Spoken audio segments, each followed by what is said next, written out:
The Secretariat of the African Continental Free Trade Area says the implementation of a yet-to-be-adopted protocol on women and young people in business can bring about economic growth.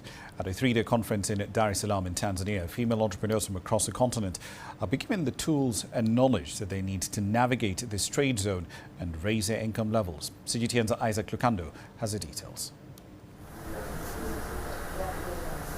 From workshop to conference, Leandra Limo, a manufacturer and trader in sisal products, is attempting to conquer Africa's biggest trade bloc, the African Continental Free Trade Area. Logistics is one of a thing that is a barrier when trading in Africa.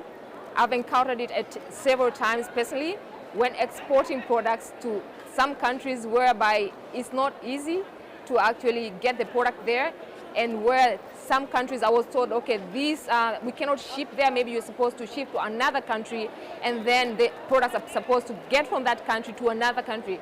And I find that so absurd. Traders in Africa generally list bureaucracy, lack of knowledge of procedures, and difficulty in accessing loans as barriers to trade on the continent. But those overseeing the implementation of the African Continental Free Trade Area Agreement see an urgent need to empower women. 90% of all businesses in Africa are small-medium enterprises, and close to 60% of these small-medium enterprises are owned by women. With the current inter-African trade at 15%, the African Continental Free Trade Area Agreement intends to boost trade between African nations. It aims for a $450 billion income gain, potentially lifting some 30 million Africans out of poverty.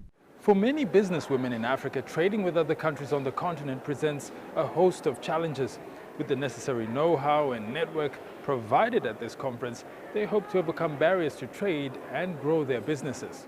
Addressing criticisms of policies that bar trade, leaders in East Africa say they are doing their bit to simplify continental trade.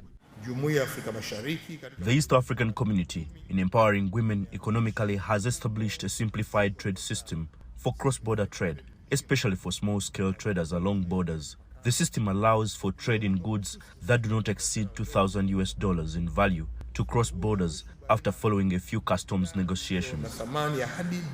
By February next year, African nations are expected to adopt a protocol on women and young people under the AfCFTA agreement. The hope is that entrepreneurs like Leandra will subsequently find trading in Africa a much smoother and more profitable affair. Isaac Lucando, CGTN, Dar es Salaam.